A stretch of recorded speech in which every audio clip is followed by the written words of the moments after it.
बानजायनायाव जिथि बैसागु रंजालि बैसागु बेखौ फालिनाय हाबाफारिया गुबुन बोसोरनि बायदि देग्लाय दिनैनि बे गोथार सानाव बे गोथार हाबाफारिखौ लादों आरो बेबायदियैनो जिल्लानि सिङाव थानाय जोंनि गुबुन गुबुन माहारियारि आफादनि दैदेनगिरि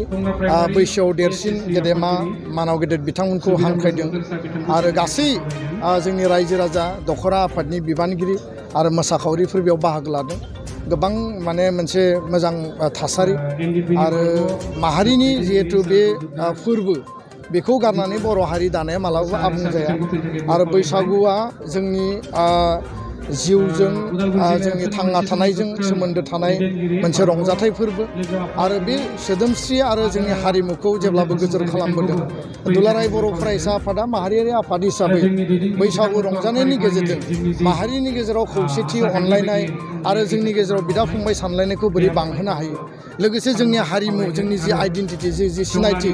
बे आइडेन्टिटिनि जि सार्भाइभेल बिनि थामोनथा रैखाथिखौ बोरै जोङो मजबुत खालामनो हायो आरो बे रंजानायनि गेजेरजों बिश्व दरबाराव जोङो बैसागुखौ बोरै जोङो लांनो हायो बिनिनो मोनसे थांखि हिसाबै गासै दखरा जिल्ला आरो जोंनि दालाइ आफादफ्रा मिरु आफादा जोंहा खुंबोदों आरो बेखायनो दिनै उदालगुरि जिल्लायाबो खुंदों। आङो बयनिसिमबो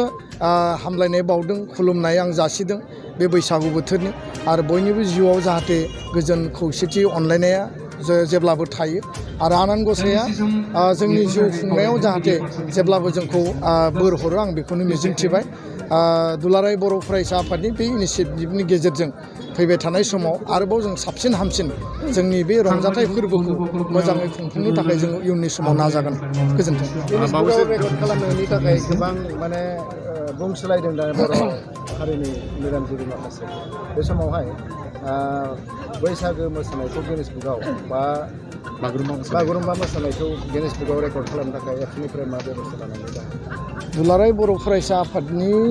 बानजायनायाव जोंनि थांखि बायदियै बैसागुनि वार्कशप जोङो गासै आसाम नाङै जिल्ला दखरा आरो इउनिट कमिटियाव खालामो आरो बे जिल्ला दखरा इउनिट लेभेलाव जिखिनि वार्कशप खालामनाय जायो खाम जथा सिफुं सेरजा दामनायनि मोसानायनि बैसागु मोसानाय आरो बायदिसिना मोसानाय दा बेखौ हिसाब खालायोबा जोंनि माने वार्कशपआव बाहागो लागिरिफोरनि अनजिमाया खमैबो 10,000सो जाहैगोन आरो बेखिनिखौ लानानैबो जोङो बेबायदि मोनसे हाबाफारि जों लानो हायो नाथाय दुलाराय बर' फरायसा आफादा जों अफिसियेलि जोंनि डेलिगेटआव बा केबिनेटआव बा एग्जिकिउटिभआव बेबायदि दाबो जोङो रिजलिउसन लायाखै। रायजो राजाफोरनिफ्राय मोनसे आपिल मोनसे खावलायनाय फैदों जे आसाम सरकारा 100 कौटि खरसा खालामनानै 1100-300 मानसिखौ जुदि मोसाहोनो हादोंब्ला आरो बेजों गिनिस वर्ल्ड रेकर्ड खालामनो हादोंब्ला बर'नि बैसागु रंजानाय बैसागु मोसानाय बा बागुरुम्बा मोसानाय जायखिजाया मोनसे मोसानायखौ गिनिस वर्ल्ड रेकर्ड खालामनांगौ होननानै बयबो खावलायदों आरो बेखौनो लानानै रिफारेन्सआव जोंनि सासे दैदेनगिरिया सरकारा जुदि स्पन्सर खालायोबा जोंबो खालामनो हायो बे बाथ्राखौ बुंदों नाथाय सरकारा 100 कौटिजों जिखिनि खालामदों जोंनो माने 100 कौटिनि प्रयजन गैया थांलाय फैलाय गाननाय जोमनायनि खरसा मोनोब्ला 5-10 कौटिजोंबो बेखिनि खामानिखौ मावनो हायो। दा सोरबाया खालामबानो जोंबो खालामनांगौ होननाय बाथ्रा गैया जोङो 100 किल'मिटार आर'नाइ दानानैबो जों गिनिस वर्ल्ड रेकर्ड खालामनो हायो नाथाय माहारिखौ बिश्व दरबाराव मुलुगनि दरबाराव लांनो थाखाय मालाबा नङा मालाबा नैबेबायदि माने इनिसियेटिभखौबो बैसागु मोसानायानो जा बागुरुम्बा मोसानायानो जा बा ज'है खाम दामनाय बा आलादायै सिफुं दामनायानो जा बेबायदि मोनसे हाबाफारि जोङो लानांगोन आरो होमबानिया बै बर'नि बे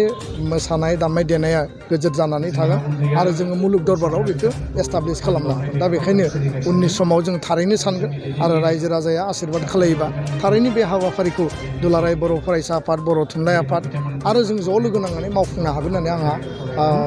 माने आसा आंहा माने फोथायनाय दङ। गोजोन्थों।